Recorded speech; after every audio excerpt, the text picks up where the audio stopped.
ngamba mwe ekintu kye mwabuukira tebabasasula nti okukisawe yakola ki wabula loophole yajja n'eyitamu ng'erina obuzibu buli omu bwaludde ng'akaabako n'eryoka picking momentum all over kali kye ngamba bebe naye akitegeere nti bw'otunuulira ekintu nga kino abantu ne bamala essaawa emu ne bakwata endala kuba baatandika bicomplaininga ne tukeera ku makyanga era bakyakomplaininga over the same thing.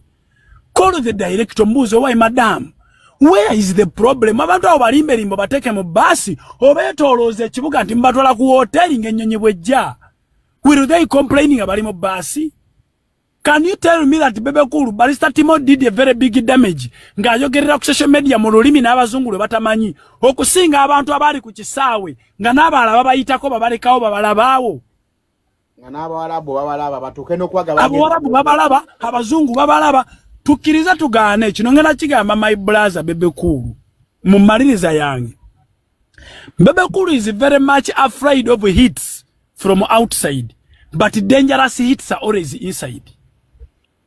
Otambula wegendereze moroka tekutomera otoita mbayaye tebakuba peva naye wali otutteko obwegendereza wechekinge ku kansa wali ofuddeyo kumanya oba ina H pylori wali ofudde kwa biribirira munda mpola by the time wobimanyira nga bikoze damage oli ku stage 4 ogenda kugwa. Kati why don't you take time to mind about the inside? No. Mulimu ebintu mazima mulimu ebintu ebituswaza naffe noganda enedda. Abantu ne bakayanirawo kumala ebbanga nga bali awo.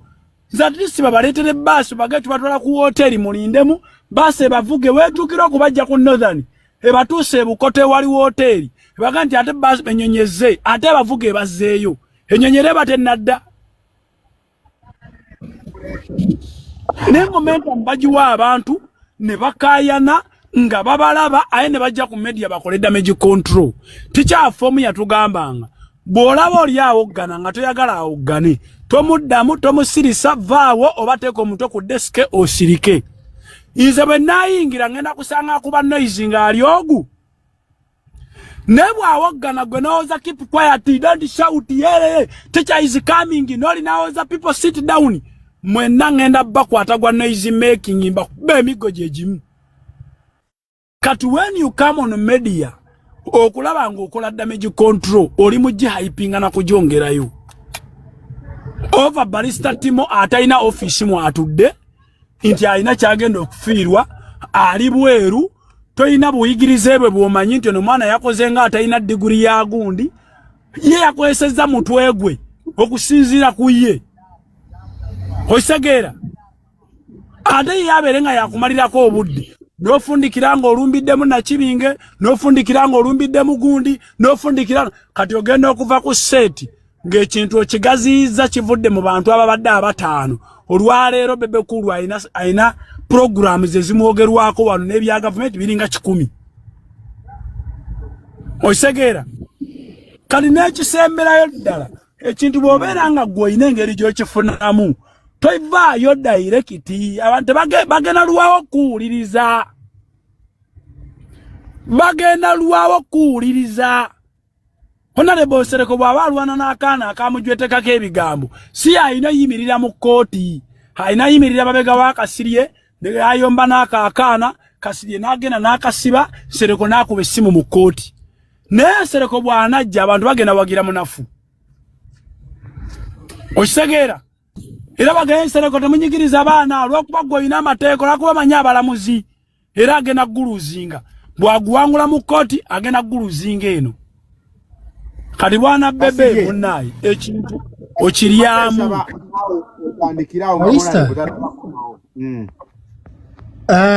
Honorable Sereko gye baleko Godfather kyekiro Barista Timo ndi omu ku bantu abeekakasa nti Uganda njagala ekyo tebakinsomesa tebakinnyinnyonnyola era ebimu ku bintu ebinkyawaganyiza n'abantu abamu nti njogera objective ng'omuna Uganda ku lwa Uganda abantu abamu ne batuuka n'okulowooza nti tulina ssente zetusasulwa eziri awo nti omuntu bamuwa ssente naye nze njagala abantu bonna abali mu state omuntu omwajja ave wano Barrister Timo akugamba eti yali ampadde ku ssente request my brother okitegedde njagala olyo office yonna ejjeeveyo egambe eti yali ampadde ku ssente naye njogereddeko ku Uganda Airlines obulungi njogeredde ku Ministry ya Tourism obulungi njogeredde ku projects ez'enjawulo obulungi lwansonga Uganda ngikola ki njagala naye on top of that ekizibu kya Uganda ekisinga okuba ekinene communication gye tunyooma yensonga lwaki Dubai ey'omusenyu etusinga abarambuzi yensonga lwaki n'emabega kaawe ensi zibadde nga zitwala kofi waffe ne zimubrandinga ng'owaazo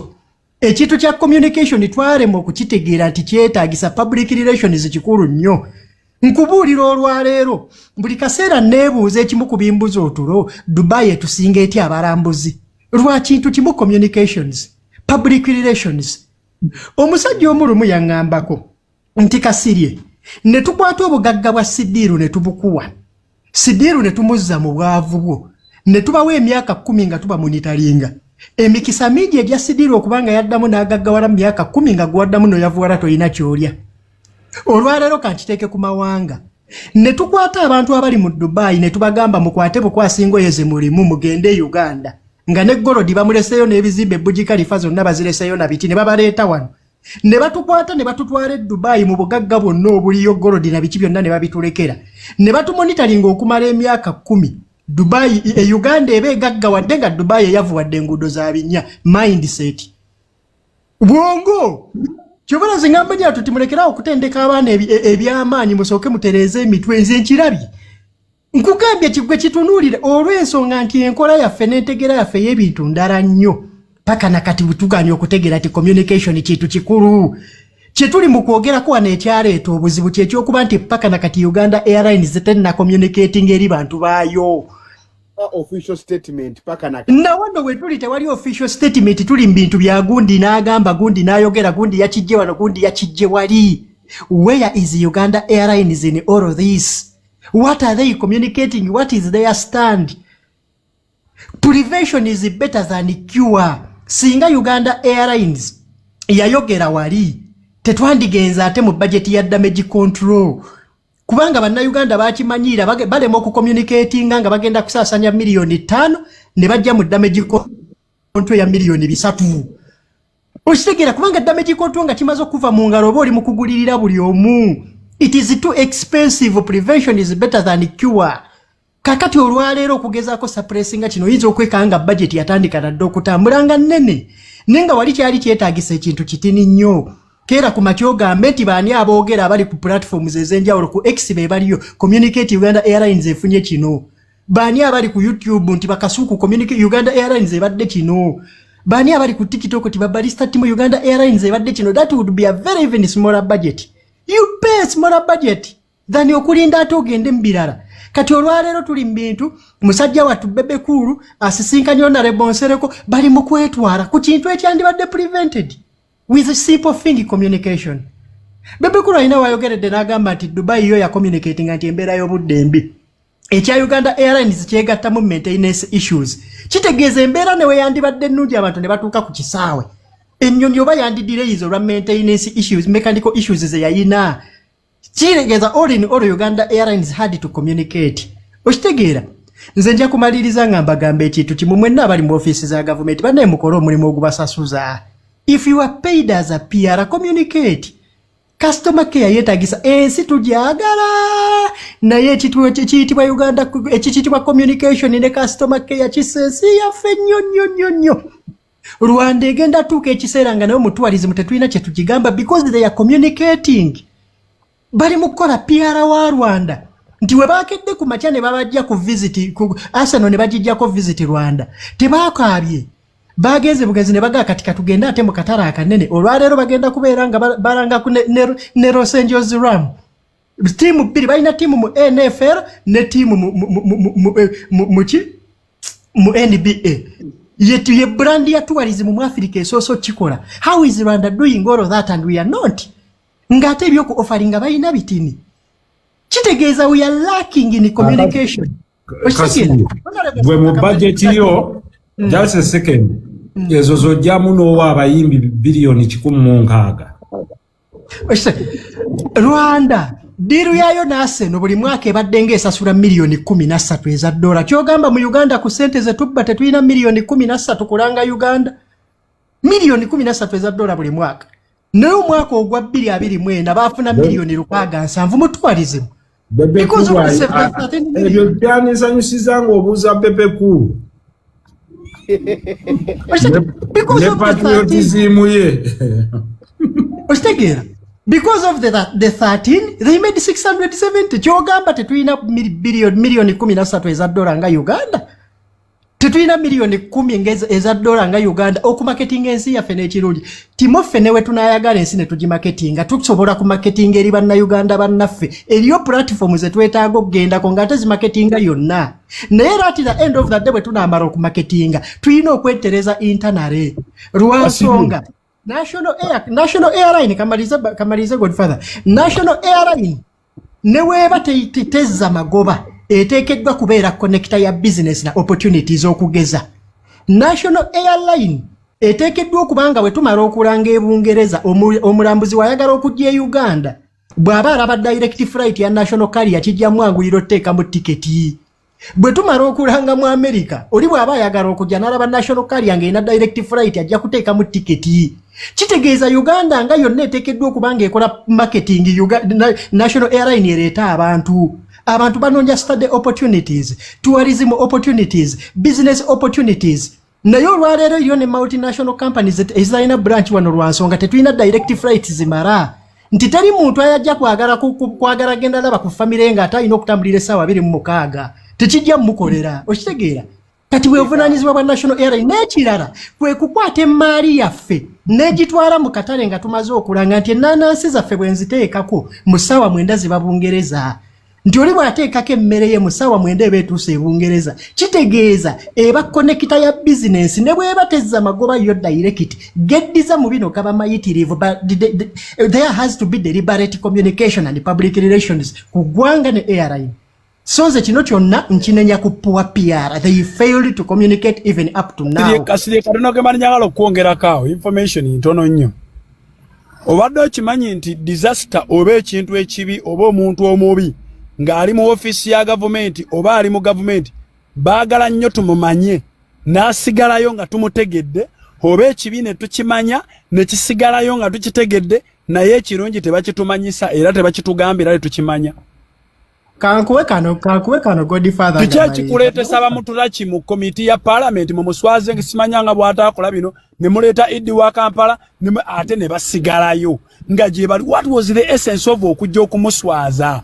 Kati kyekiri kyembagament inside bebekulu gyatawadde nnyo time inside eyina ekigendererwa ate ekisinga ebweru gyatya. The problem inside eyina aim ennene okusinga outside. Akabenje katya ababbi batya n'abayaye batya ku kkubo tebaliiko nnyo naye munda nja kumaliriza mpozingira buli munnauganda ekibuuzo kino. Honorable ogambye eki? Gwe ofuna tubeereba amazima. Emirimu gya gavumenti egimu giweebwa abantu abali least qualified olw'obumanyi bwe balina kubagigaba. Ekyo totokayana nakyo kuba ensi yonna asikanye nakyo. Honorable kyengamba ekya Jennifer bamugulakyo mpulira ate asigalayo lwaki mujja mumuswaze kiba kitegeeza bali mukwongera kuba kintu. Godfather, it is okay kubanga kye wagendamu ne bw'ogenda ku Capitol Hill oba Congress ya America eyita omuntu n'omuauditinga n'omuganda naye gwe baatuuza wana empapulo ziina. Nyobagamba nti toziina olumu ayinza okulekulira mulimu abamu Trump baaganira ng'omuntu but that doesn't mean nti in an era of transparency kakati bino byonna ggoloza lwaki tokyakaayana nnyo era buli bw'okaayana ogamba nti naye aliyo ba yali ayina kusiba nviiri. That is it. Kwanga bakitumanyisa naye ebirungi tebabitumanyisa. Media yaffe ekola bwerero spreading harmful not harmful spreading damage bwerero. Godfather njagala oyigeyo ekintu kimu mu public communication. Mwami Kasirye kyabadde agamba you don't determine omuntu gw'otagulira data chicha publishinga no kubanga gwoyinako ne bwosasula ministry ya ICT eina mu ki department cha promote Uganda simanya biki kino omukyala akikulira baba wa budget ya bilioni ndozanga 11 buli mwaka batekeko ba tiktokers ba influencer bakinaki gwe kwoli nze nebe nalaba sibawulirangako sibamanyinako Timboko ali nebe nalabako kasiri tebamuwulira sibawulirangako kakati lolo ya Godfather sigwa omubulira system gyasamba oba asanya 351 oba 442 sigwa omuteeka mu sente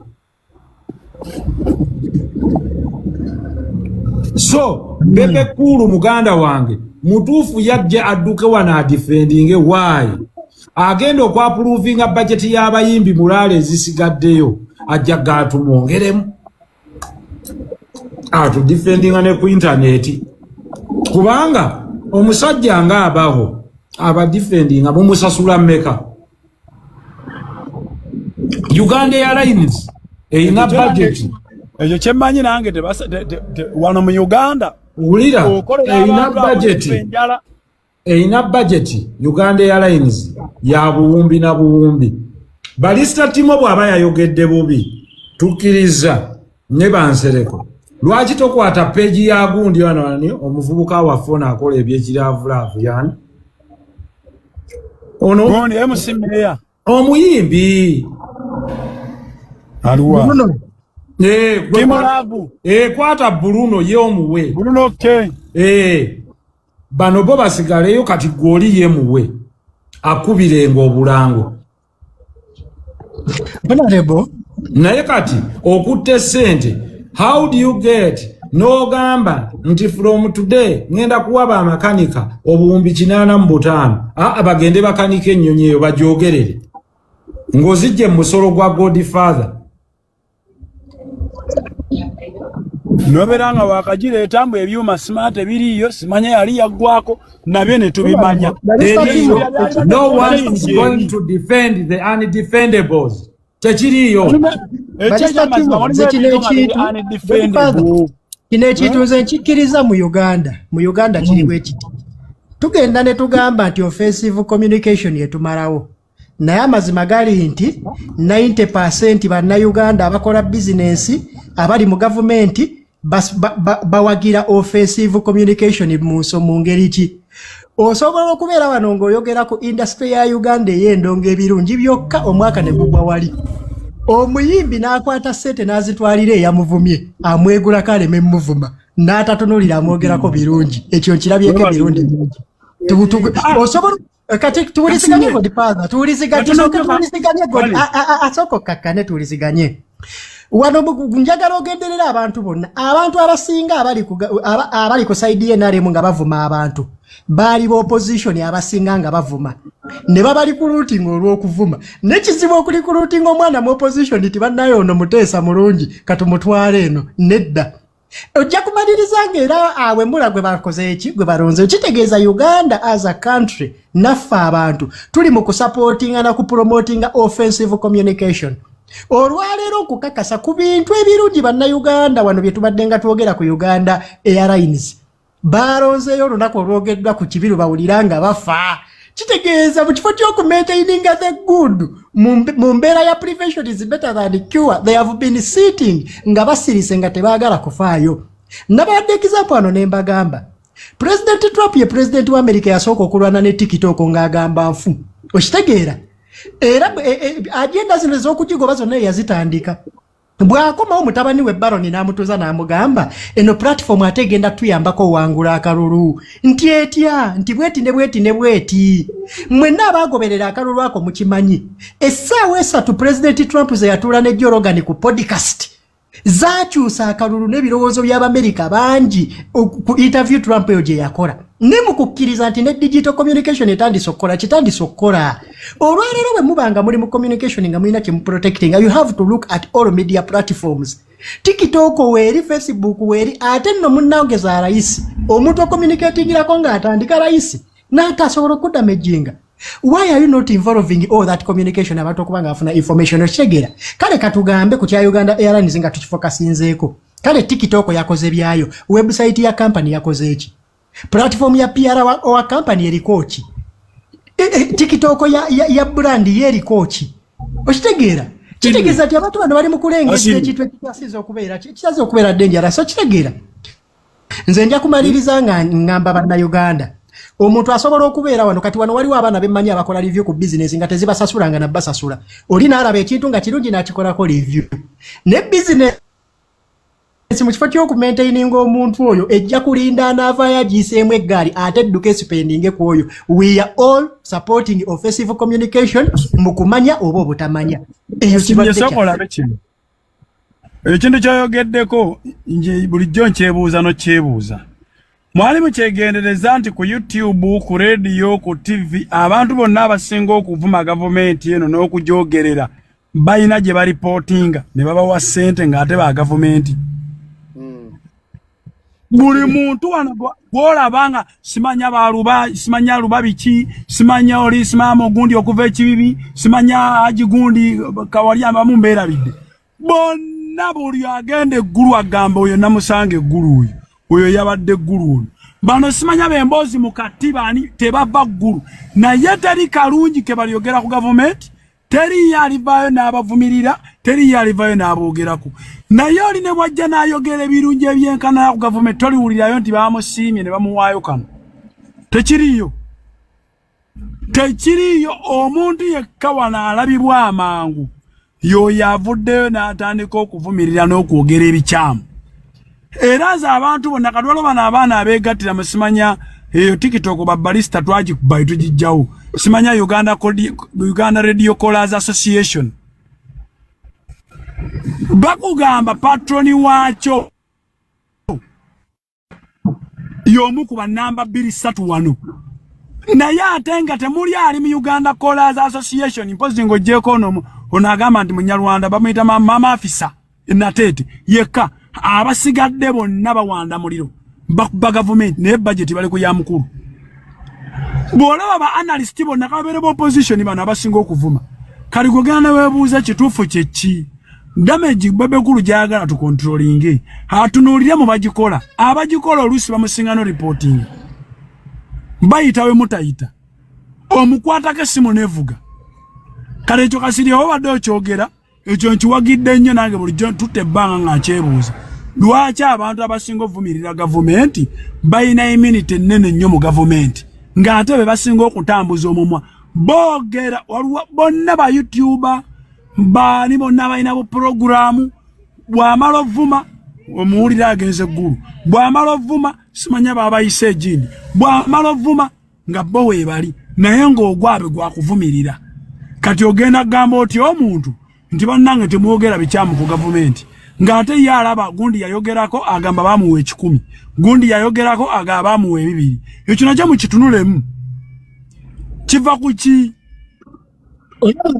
Godfather obutadiverting nnyo ku mulamwa gwa communication ne PR wa Uganda ali positive ize barista Timo ngenda kudduka ko ngenda kuga ekintu kimu mu nsi yonna communication yonna bw'otagivaako controlling direction gyetwala ejja genda gyeraze ate kye tuyina okumanya buli communicator ayina style ye nze nalabanga nnyo show ya Trevor Noah wa satire ye style ye wano tuyina omuyaye gwe bayita Uncle Mo ye wa satire akwata ensonga oba agijje mu America oba agijje mu Uganda ye bw'atyo bw'agireeta kakati ba communicators ab'enjawulo buli omu alina style ye wa communicating Barista Timo alina style ye wa communicating ne bamuwulira you either employ it or leave it eri nebeera ng'ekola byayo but that is him bw'atyo bw'akola ki bwa communicating